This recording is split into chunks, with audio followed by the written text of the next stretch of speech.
What's the first thing you think of when I say the words abortion survivor? If you said women who've had an abortion, you'd be wrong. Today you're going to meet people who were the intended target of death. Yes, babies who were aborted. Babies escape abortion more times than you realize. And today we're going to put faces to the statistics of a segment of society that's known as abortion survivors. Stay with us. 2 years ago, I interviewed Melissa Ohden about her shocking account of abortion survival. In 1977, Melissa survived a failed saline abortion. She was left for dead by the abortionist, but a nurse found her and stepped in to save her life. She was later adopted by a loving family. In the 2 years since our interview, Melissa has continued to share her story and impact many people around the world. She's now focused on finding other survivors and helping them heal. This past year, she founded the Abortion Survivors Network to bring together survivors who are ready to share their stories. What led you to found the Abortion Survivors Network? You know, certainly I think when I last spoke with you and I started to get those emails, and I'm not just talking 1 or 2 emails, and over time, no matter where I've gone, no matter what I've done, those emails have kept coming in. And so I knew that this was a huge part of what I'm called to do in this world, because just like I spent so many years thinking I must have been the only one, all of those survivors had the same response. Thank you for coming forward. Thank you for speaking out. I've always thought I was alone. And I want other survivors to be able to know they're not alone. I want them to have an opportunity to heal, to find support from other survivors. What is the mission of your organization? You know, first of all, to educate the public about abortion and about abortion survivors. You know, the amount of traffic that our website has seen since this spring has survived has just surprised me. And to hear the public's responses, I can't think of one negative comment that we've gotten through our website in 6 months. But the ones that I can't count, because they are so many, are the ones that say, thank you. I had no idea. I'm going to share this with other people in my life. What kind of comments, I'm curious, do you get from other people in your group who have survived abortion? You know, the responses from other survivors have been very moving for me and have really changed even my life. Because from so many survivors that I hear from, a lot of them have been raised in their biological families by the parents who had the failed abortions. And to hear about the struggles that they've gone through, the difficulties, you know, what it's been like to be told, couldn't you have just died like you were supposed to? You know, we tried to end your life. And there have been survivors who have lived their entire lives being ridiculed. And why? Because of someone else's own pain? Someone else's own guilt, you know, the way their own family feels about what they did that didn't succeed. So those responses really have shaped me in a way that I never saw coming, and I want them to be able to find kind of a family within us that maybe that they didn't have before. Are you providing counseling to these people who need it? I do outreach with people one-on-one, and I get them in touch with other survivors in the group who I feel like are a good match for them. And right now I'm still working to find a network of counselors who we can regularly refer to, who can deal with the kind of issues that a lot of us as survivors have. Melissa, many people feel that somebody surviving an abortion would be a very, very rare thing indeed. Do you have any idea of how many people have survived the abortion? If people visit the Abortion Survivor Network website, they can see on the Failed Abortions Get Educated page or Get Informed, they can read the statistics through Real Choice that say, based on failed abortion rates through the Centers for Disease Control, it's estimated minimally that there could be 44,000 other late-term abortion survivors in the U.S. alone. Really? And certainly based on my own experiences, you know, everywhere I go, every event that I do, there are survivors or people who know survivors in the room, whether they talk about it or not openly. And so I would say, even just based on my own experiences, that number could very well be at that or higher. Coming up, we'll meet an impressive young man who survived an attempted abortion.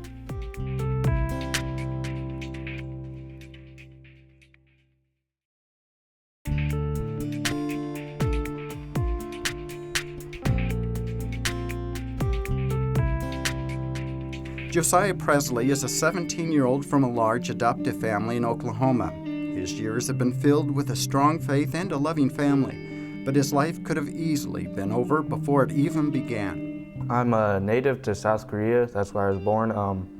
My birth mom, 2 months into her pregnancy with me, went in to have a curettage abortion. They thought it had gone successfully. Then at 5 months, she realized it failed, and I was still growing in her womb. And then I was born and put up for adoption. So, have you had any physical complications from the abortion? Not too particularly. My arm, it's obviously I'm missing an arm, but we're not positive that's from the abortion, but that's a pretty good, I guess, suspicion. Yeah, well, the goal is to bring the baby out in pieces, so that's very likely, I suppose. How did you come to be adopted?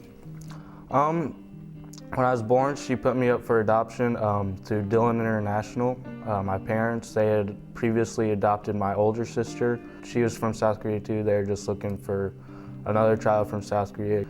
They saw a news article for me in the Dillon International newsletter they send out, and so they decided then to move forward and adopt me. Did they know the circumstances of your birth at the time? Yeah, they did.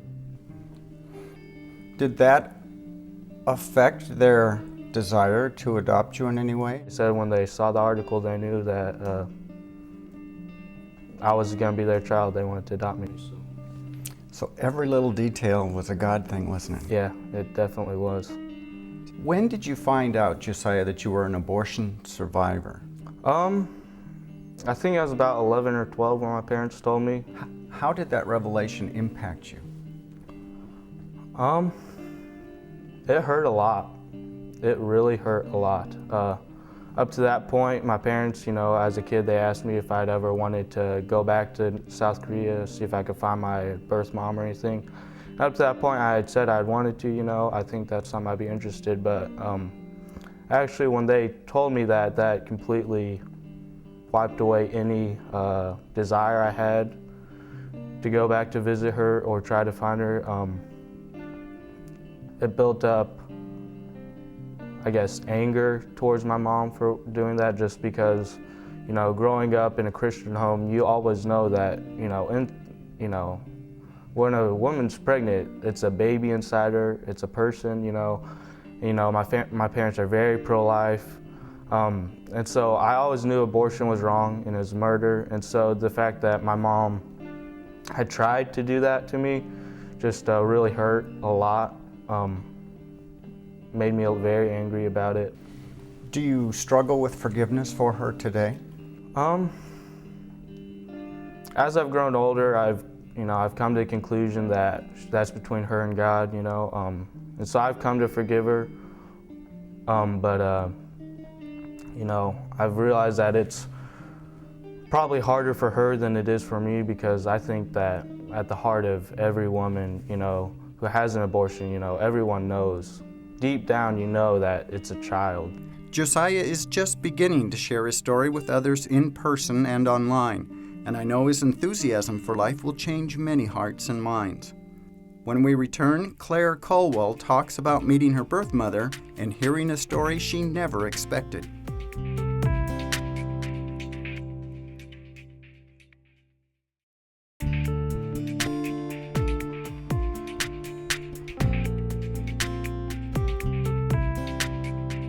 A 24-year-old Claire Culwell from Austin, Texas, grew up knowing she was adopted. In 2009, with the support of her adoptive parents, she began searching for her birth mother. Claire eventually found her, and their first meeting was a wonderful reunion. But when they met for the second time, Claire learned the shocking truth of her birth. Well, as I prepared to go up to meet her, I had bought her a ring, and it had my birthstone on it. I wanted her to have something that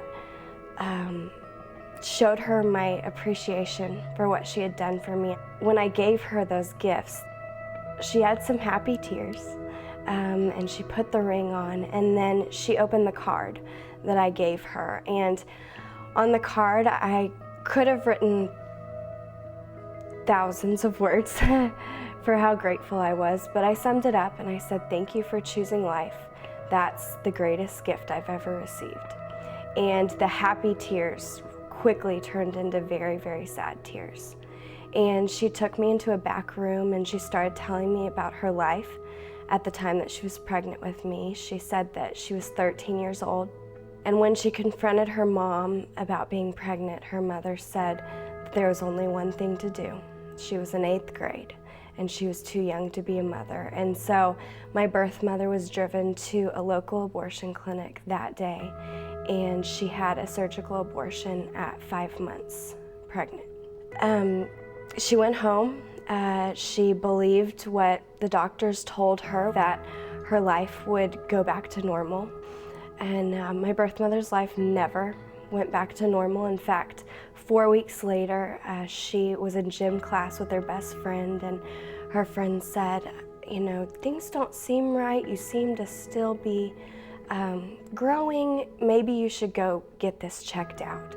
And so her mother took her back to that same abortion clinic, and the abortionist said that her abortion had been successful, but that she was still pregnant. She had been pregnant with twins, and one had been successfully aborted, but one had survived, and so she was still mothering a child. And they said, what would you like to do? And her mother quickly said, well, she needs another abortion. She's too young. By now, she was 6 months pregnant. And so they referred her out of state to a late-term abortionist in Kansas. And as he examined her, he said, I can't do it either. And the reason was because the sac that I was in had been broken. And so her amniotic fluid had been leaking, and that was a risk for infection and could be fatal for the mother. And so I was born a couple weeks later. And when I was born, I weighed 3 pounds, 2 ounces. My hips were dislocated. My feet were turned in as club feet.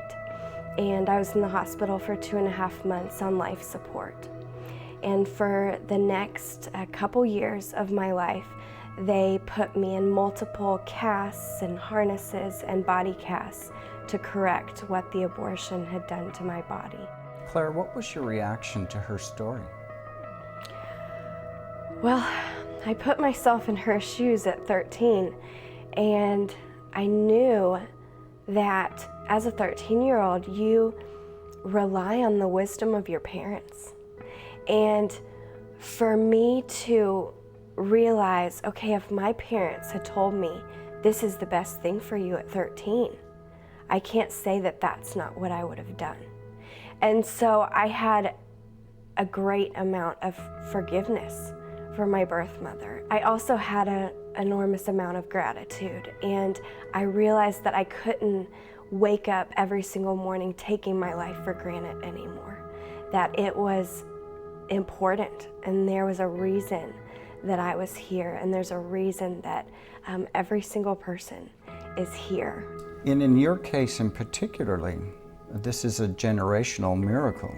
You survived miraculously the first abortion, you escaped miraculously from the second, and now you're very close to having a child of your own. Yes, sir. Yeah. Does that ever stop and make you think? Gosh, she wouldn't be here if God hadn't had a bigger plan. And I know that God has a bigger plan now for her life, and so I'm really excited for that. Do you plan to tell her someday about your story? Yes, sir, I do. Claire has spent the past several years speaking and sharing her story with people across the country. Every time she tells her account of survival, she receives astonishment and then positive words of encouragement. Claire's mother, Barbara, has been able to witness the impact this experience has had on Claire's life. Her experience and the passion it ignited has been greater than she could have hoped for.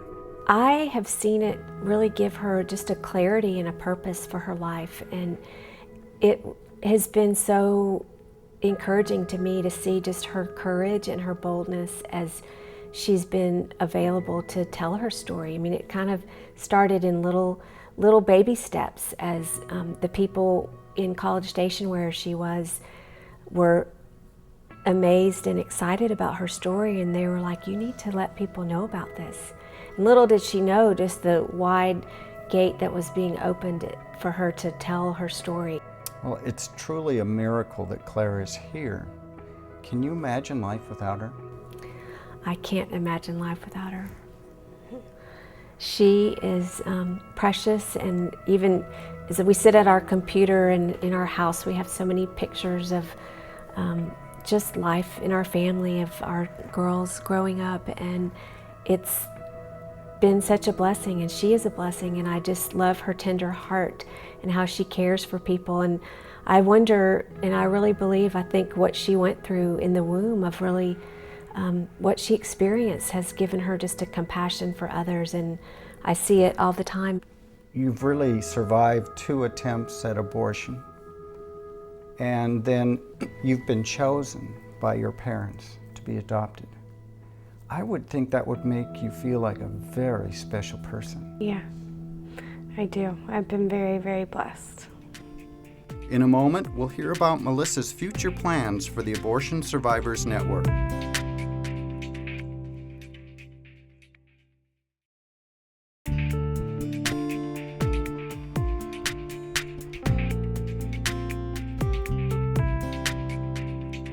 Stories like Melissa's, Josiah's, and Claire's are more common than most people realize. Melissa hopes to continue finding these individuals, helping them, and possibly sharing their stories. It's by seeing their faces and hearing their stories that many more hearts and minds will truly be changed. You know, my goal is, first of all, to let it be whatever survivors need it to be for them. As I did this, I knew that it was what I was called to do, but I want it to be what other survivors need. So that's very important to me. This is a real game changer for the pro-life movement, don't you think? I really think it is a game changer, even for the pro-life movement. When I first came forward back in 2007, there were kind of some responses to me that said, oh, that's great, nice to meet you, but there's already been an abortion survivor before. That's wonderful. But we are all unique individuals who I believe our lives were saved for a great purpose and great reason. And so I think that has really given pause to the movement to say, wow, this is amazing. There isn't just one, there isn't just 2 or 3. We're talking hundreds, if not thousands. And what can they do to change the landscape? What can they do to start a conversation that's maybe never been had before? Claire, what would you say to the woman who feels that her situation is bleak and she has nowhere to turn but to abortion? Abortion is not your answer. You do have somewhere to turn. There are so many of us that are willing to talk to you, willing to help you, and willing to meet the needs, or try to meet the needs that are preventing you from following through with the pregnancy. You will never regret giving someone the gift of life, no matter if it ends in parenting or adoption. You'll never regret giving the gift of life. What is your message to perhaps an abortion survivor who's watching this program? First of all, you're not alone. And I hope that brings that survivor peace, to know that there are other people who understand what it's like and have been able to heal. Whether or not people choose to come forward or do something to get involved, that is their personal choice. But I want people to know that there are individuals available who will support them, who will come alongside them and do whatever we can to be of assistance, no matter what they're going through. Do you think, Claire, that your story will have an impact on the future of whether abortion remains legal or not? I think it can, yes. I think that those of us who have been affected by abortion, whether you're post-abortive, whether you drove your girlfriend to have an abortion, whether you know somebody who had an abortion, or people like me who have personally survived an abortion. I believe that the stories are what is going to end abortion. You may be asking, why don't the media talk about these dramatic stories of abortion survivors? Maybe it's because they're sympathetic to abortion, and people like Josiah, Melissa, and Claire undermine their strategy of always putting a positive spin on killing the unborn. But after today, you and I know yet another dark reality of abortion. Please share what you've learned with others, and thanks for watching. This week I'd like to offer you this beautiful, real silver pendant necklace. One side serves as a reminder all of us are abortion survivors because our parents chose life, and the other encourages us to soar and not take our lives for granted. Simply visit our website at facinglife.tv and enter for your chance to receive one as my free gift to you. While there, you can get more information about the Abortion Survivors Network and find out how you can order a copy of today's episode on DVD to share with others.